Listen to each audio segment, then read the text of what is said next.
I'm Chris Leader. I'm a game designer, and right now I work with Calliope Games. We make Tsuro and my game Roll For It and a few other games. And my job with that company is it's the fun and development curator. That's my title. I know, right? And one of my primary responsibilities is actually to go through game submissions and see how they work with Calliope, because we have specific criteria, which we'll get into in a little bit. But I have 3 published games right now, 3 signed games. Roll For It, City of Gears, and Trainmaker. Roll For It, well, thank you very much. I'm not bragging, but what I'm trying to say is each of those games got to a publisher in a different way. And I want to go through kind of what my story was and give you guys some ideas of the do's and don'ts for when you're going to publishers and how you can navigate that kind of hidden world of publishers and how you get your game out there. There's no secret sauce. I don't have a magic incantation that'll get it for you, but I can give you some advice. So, who here, this is probably, I'm going to see lots of hands. Who's designed a game? Oh, it's lots of games. Who here has pitched a game to a publisher? A couple. You? Matt, really? No? Okay, yeah. Okay, so, and who here would like to pitch a game to a publisher? Okay. So, when I designed Roll For It, this was back in 2011, it was just to get my wife to play a game with me, because she's not a gamer, and she didn't want to sit down and play a big Fantasy Flight game that took 3 hours. And at that time, that was what I was still into, playing big strategy, meaty, hefty games that would take all day. And she would be like, no, I'm going shopping. And I would be like, I really kind of wish I could spend some time with my wife. So I designed Roll For It and put it on GameCrafter almost exactly 4 years ago. And in 2012 at Gen Con, I pitched my game to a handful of publishers, including Calliope Games, Fifth Street Games, Mayfair, and a couple of others who I'd emailed beforehand. So I pitched the game, and Calliope was the one that Ray Weirs with Calliope said, I think this is going to fit really well, and it went really well. I also pitched a game, Trainmaker, which later went to a different publisher. And the game was signed, and it came out, and since then Roll For It has done really well. It was on tabletop this past year. We've done multiple printings of it, and to go back to what Cyrus said, the game was designed for my wife. It was designed as a family game to capture one audience, and I've been lucky enough that it kind of transcended that, where kids like to play it, casual gamers like to play it, and gamers who are waiting for a heavier game to start will actually break it out and play it. It's true. It's like, stupid Bob never gets here on time. Well, I guess we'll have to break out this stupid game and play it before we play the good game. And it works. I'm like, whoo, hallelujah. So the check clears. The check clears, and then I'm happy. But with Roll For It, and this goes to the whole do's and don'ts thing. I did a little bit of research. I read some of the things that were online at the time back then about what you should and shouldn't do, and they absolutely are essential. When you want to pitch a game to a publisher, you need to do research. You need to know who you're talking to, what kind of games that they put out, and you have to know if they're willing to accept submissions. So since I've taken the role in Calliope where I'm taking submissions, I'll find people write and say, I've got this tactical strategy game about, naked women fighting each other, and I'm going, what about Tsuro? Makes you think that your game might be a fit for our company. I mean, we put it smack on the website that we're for, a certain audience, and you're really not getting it. So when you're pitching, you got to do that research. You got to find out what it is that game company has put out. You have to see what their website looks like, just kind of research that stuff, and then put out the feelers. So what I did with Roll For It was I sent out emails to the ones that I'd researched that looked like they would be a fit for the game. And I respectfully said, I have a game I would like to submit. I gave them a very quick description, which with Roll For It, if you know the game, this is pretty much the whole description of the game. And said, I'd be interested in pitching this game, and I will be at Gen Con. And that's the other really important thing. So if you are at all able to ever put yourself physically in the same place as a publisher, that's the way to do it. It's hard, it's really hard through some PDFs or even a video of yourself showing it to get the gist of a game. So if you're at all able to be at an Origins or Gen Con or something where a publisher is probably going to appear, that's the time. Reach out well in advance and say, I'm going to be at this convention. I've got this game I think would be right for you. Can we set up a few minutes to meet so I can show this game to you? That's always more appreciated than, out of the blue, just something saying, hey, can I send my game to you? Or, do you want to take a whole bunch of your time without me there to show it? Because you're not going to get the heart of your game across to that publisher. So I've always found that when we do Gen Con now, I'll sit down with people, we'll have meetings and things. And those are the ones that always stick with me because I can hear the passion behind the creator. I can see the game. They can get to the heart of the matter and show me what the game is all about. Whereas if I'm reading a bunch of rules and I'm seeing documents and sell sheets, I'm not getting quite the same thing across when I see that. It's also important.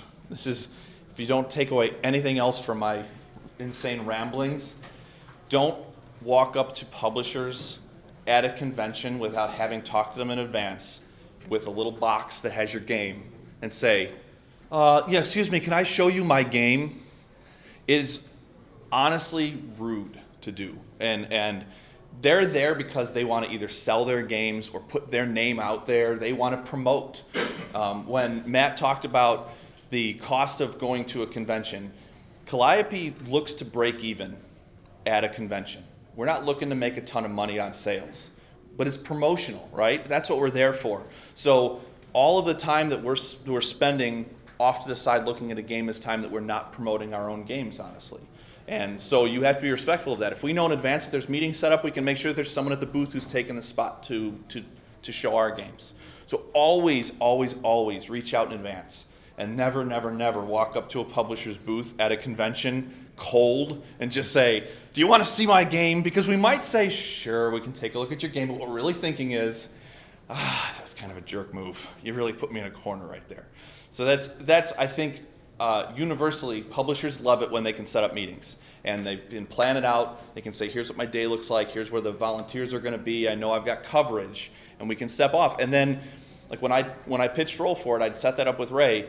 We went out to another room, sat down at a table. He gave me my full attention, and I felt like I was respected. I had respected his time, and it worked as a two-way street that way.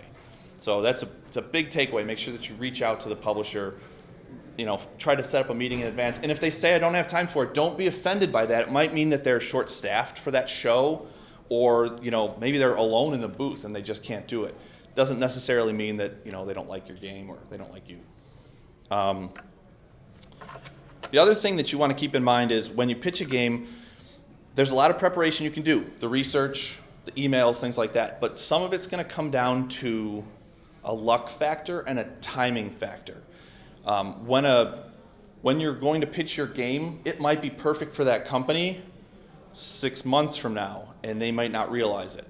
So you may not get the yes that you want now, but that doesn't mean, if they don't give you a hard no and say, it's not right for our company because X, Y, Z, if they say thank you but no thank you, it's not impolite to reach out again maybe later, because sometimes there's multiple games that are in the pipeline, and sometimes a company is saying, it would be nice if we had a, let's say card drafting. Man, card drafting is really hot right now. I wish we had a card drafting game, but we don't. And if they just happen to email right there that's like this great little nifty card drafting game, they might pay attention to it. Whereas a year before, while they were juggling 3 different games that they were working on, they may not have been able to even think about that. So it's all about timing, seeing what's coming down in the pipeline, but also being a little persistent, but in a very, very polite way. So if you don't get a hard no, you can always ask them, is it okay if I contact you again if I've got other games, things like that. Just show a lot of respect that way. So if you don't get your hard no, but maybe you leave them a pitch sheet, would you ever go back to your Yeah, we have, what we do is keep a backlog of the different things. I've got my emails there, but I also we have a shared folder where we keep the submissions that are there. And to be honest, there's a lot of times where a game, seems really, really good, but we know we just can't, don't have the resources right now to do anything with it. So a lot of the times we'll have our development meetings and we'll talk about what's coming next year, what's coming the year after that. And a lot of times things that we've seen will come back up in conversation and be like, well, there was that always, that one game that the person showed us. And so those stay in our mind, but it's a question of, where is it with regards to where it can fit in our schedule? And is it another card game and we just came out with 2 card games, that kind of thing? Whereas if there's some separation, we haven't done that kind of thing for a while, will it work? So it stays in conversation, at least for us. And again, I should say, I'm not speaking for every company. Calliope, we've been around for a while. Suro's celebrating its 10th anniversary, although it's been with WizKids and from other things. But we're not a giant Asmodee empire. We're basically 4 employees that try to get out the best stuff we can. But for us anyway, and I think it's for a lot of publishers that I've talked to, we do keep in mind the people who are pitching games. And I know now that I've been to Gen Con 3 years in a row now with Calliope, I'll have the same people pitching games each year. And sometimes it's like seeing an old friend. I'll be like, oh, hey, now you're here. It's good to see you again, shake their hand and see what they have to offer. And I don't want anyone to feel discouraged if they pitch a game and it's not just right. So at least for me, I try to be as upfront as I can. Here's what I really like about the game. Here's maybe why it's not going to work for us. Or it may work for us, but we might not be able to get to this until 2019. And that might make someone say, I'm going to try other people, and I'm fine with that. Or you let us know if you're talking to other people, and we're happy with that. If I say go, feel free to pitch it to others, but we'll keep it in mind. That happens. At Gen Con this year, I had 3 different games that I let them know it would be a long timetable before we might be able to get to it. And all 3 of them said, is it okay if I show it to others? Like I was going to be like, what? No, it's not like Shark Tank. Where we're like, no, the offer's off the table. Publishers, for the most part, behind the scenes, know each other. They talk. A lot of times it's about, what have you seen? Any good games? That kind of thing. So it's a community behind the scenes. And so we're fine if it's better for one company or another. And when I pitched Roll For It, I also had my game Trainmaker, which ended up with Grey Gnome Games. And at that time, it wasn't quite right. But right there, they were naming publishers who it might be right for. Still not right. Still not right. Hope you didn't back that one on Kickstarter. Quality issues. But, so we're happy to support. It's kind of like that thing, whenever someone wins, everybody wins, right? And that's the idea that we all have. So when I pitched the game and they were actually saying, this might be right for this company, or you may want to actually talk to Alex over at this company because it might be right for them. It was eye-opening because I thought for sure, just like a lot of people do when they start designing games, that A, everyone's out to steal your design, so you better be careful. And B, it's like cutthroat, like everyone's out to get everybody else. And it really isn't like that at all. Everybody behind the scenes tends to be really, until you get to the point where it's going mass market and everyone's fighting for this amount of space on like a shelf, then it gets up top, it gets a little bit crazy. But in the development and design and submission part, there's a lot of conversation that goes on behind the scenes. So if the game is good, but it's not quite right for one company, a lot of times people will be having a beer later and they'll say, I saw a game today, it's actually pretty good. And there's a lot of conversation that way, which is fantastic. It's why our industry, I absolutely love it, because it's people, and they're talking, they want to get the games out there, they want there to be successes, because the industry needs to keep having those successes to keep growing. So hopefully that kind of answered your question. Let's see. So City of Gears. I designed City of Gears for the Steampunk Design Challenge on the Game Crafter, actually in August of 2012, which was right when Roll For It got picked up. And it won the contest, which was wonderful. And then it kind of just sat on the Game Crafter. Not sat on, the Game Crafter's wonderful. Let's give it up for Tavis and the Game Crafter. There you go. But I just at that time, I was starting to work with Calliope, and I didn't have time to be, pitching the games, and I was trying to figure out, I was getting to that realization that this is a good industry. So I didn't know what I should do. I'm like, I've got this other game I love, but I don't know what I want to do with it. So it was on the Game Crafter, and it was selling a little bit, as some games do, I guess, on the Game Crafter. I don't know, do people sell games? Oh, I'm sorry. So I ended up getting a review of City of Gears by Tox, Scott Morris, on the Crits Happen website, which was out of the blue. He suddenly had a review, and it was good. He liked it quite a bit.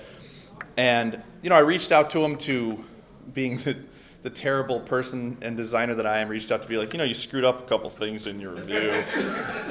Well, you're that guy. I'm that guy. Yeah, I'm absolutely that guy. I'm like, I'm Jeff King's friend.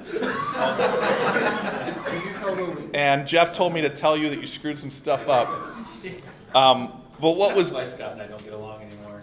No, but honestly, it was as respectful as I could make it, to be like, thank you so much, for putting the review. Because honestly, you guys probably have the feeling, if your game gets a review anywhere, you just feel like, I can't believe someone actually put the spotlight on my game. It's like, it's a unbelievably humbling thing for somebody to take the time to write a review. So for someone like Cyrus to do it, or whoever it might be, you're just kind of like, ooh, I can't believe my game got reviewed, and you're showing it to people, and they're like, I don't know who the hell Cyrus Kirby is. But with Scott, I sent him the thing. I tried to be again, it goes back to respect. I tried to be respectful to him and say, thank you so much for this. And he was rolling City of Gears comes with 4 dice, and he was like, he had extra dice somehow, and was rolling all these dice, and I'm like, I don't want anyone to think that the game's missing components from the Game Crafter. So I reached out, and he was really good about that, but he kept that in mind, and I actually ran into him here in Madison about a year later, and he said, what's going on with City of Gears? And he had just started with Arcane Wonders, and they were just putting together the Dice Tower Essentials line. And so he said, we got this one game, it's called Sheriff Nottingham, it's got these bags, and it's got these cards, and I'm like, that sounds awful.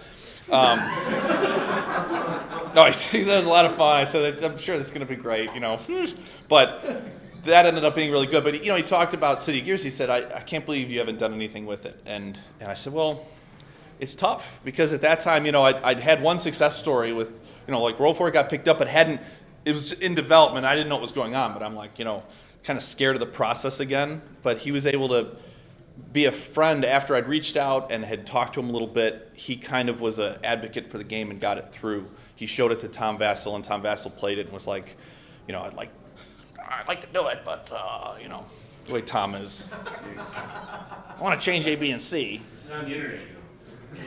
Sorry, Tom. Tom. Is Tom one of the 3 people on Periscope watching this? No, but it was nice to have the friendship, and that's another big point is networking. So if you get into conversation with people, they probably have had shared experiences. They've probably been in the same place that you have, or at least they may have some experiences that you want to share. So if you can strike up conversations with people, and this goes back to conventions too. When you are at a convention and you want to get your game out there, be where the people are playing games. Just play your game with people, see if people start rubbernecking a little bit and look, and strike up those conversations. Don't force your game down anyone's throat. Be willing to jump in and play other people's games, and then eventually that time will come where you can put your game on the table and play it. And then as you strike up those conversations, as you get to know people, they'll remember you, they'll know your name, they'll introduce you to other people, and then it will just snowball. When I was in the industry at the beginning, I didn't know anyone, and I felt like an interloper. Like I was like this terrible person, invading like a party, like I shouldn't be there. And nobody knew me, and they all were kind of like, Ray, why did you bring this person? He shouldn't be here. And then after a while, if you're there long enough, they just sort of get to know you, and then you can have really meaningful, good conversations with people, and it kind of just snowballs from there. So step 1 is just being at the place where there are a lot of people who can be influential, and step 2 is just kind of getting near them and playing games. Everyone likes to play games in the industry. Everyone likes to try things out. So just always be willing to kind of sit down at a table and put yourself there with them, strike up the conversation, laugh with them a little bit, and then eventually as the conversation goes on, they'll be like, so what do you do? You have a game? where's your game? Let's take a look. And then it might not even be a pitch that you have at a booth. It might be sitting down having a beer at a table at some Irish pub, and you end up pulling your game out and showing some people. And the next day they may not quite remember everything because they were having fun, but they'll remember the fact that they had a good time with you. And then if you stop by the booth like the next day and you say, hey, it was really fun, playing the game, that was great, or if there's some inside joke that came out of it, hey, blah, blah, then they'll remember you, and then they'll be like, yeah, what was that game again here? Let me get your card, that kind of thing. It's those little moments of being there right in front of them, and you can't get that if you just send emails out to all the publishers and say, I got this game, do you want to see this game? If you're really, really serious and you think that your game is just right for some companies, take the time, spend a little bit of money, get to where they are, and be in front of them and do that. Make them recognize your face at those places. It's very, very, it's just important. I've seen that with some of the designers that we've worked with, some of them that we've sent to other ones, and even a couple that we've signed to do games with us. It's great to have them now there at those conventions and sit down with them, and it's like old friends you get to see again. So it's a wonderful thing. Trainmaker is a game that I designed along with Roll For It, and I pitched it to Calliope, and at the time it was just train dice, and you were almost like one of those old games where you write down your scores, you roll, and you build stuff. If anyone's familiar with a dice company called Kaplow, they had a train dice game, which isn't the same thing. I didn't know it when I designed it, but as soon as they put, here's Kaplow's game, here's your game next to each other, I was like, those are train dice. That's not good. And the name of Kaplow's game is the Train Dice Game. And I'm like, wow, that's not going to work. So I had to, put some more things together. And what Calliope did was, and this is what's good about the industry and everything, Ray didn't say that your game sucks, it's never going to be any good. He said, honestly, here's exactly why it's not going to work. It's too similar to another game. So go take what you have, expand it, or retheme it, and bring it back, and let's take a look and see what's going on. By the time I had it to a point where I thought it was unique enough and fun enough where it could be on its own, Calliope had more on its plate and couldn't take it on. The company I worked for, which was always like, we're going to publish your games, we're in the Chris Leader company, was like, yeah, we don't have a place for your game. And I was like, well, that's terrible. But it worked out really well. Jason was one of the ones who bought the Trainmaker on the Game Crafter. There was 3 of us. What's that? Three people that walk. Oh, wait, there were They're all in this room. there were 3 people who bought the game? All 3? And then Jason was, I don't know if you sat in on his Kickstarter ramblings that he had earlier, but he does some successful things on Kickstarter. So he had come to me and said, I would love to get Trainmaker if you ever thought about going that route, kickstarting it and going with Grey Gnome. So I resisted for a long time until he backed up the Brinks truck and paid me almost 24 cents to do it, so that was good. But it's an interesting thing when you go through. Arcane Wonders is still working on City of Gears. I was able to work with him. He's one town over from me, so he and his family played the game all the time. So he had a lot of insight. It was fun to sit down with him and do that. Arcane Wonders has been developing City of Gears now for about a year and a half or so. It's getting near completion. And Roll For It was about a year development time or so.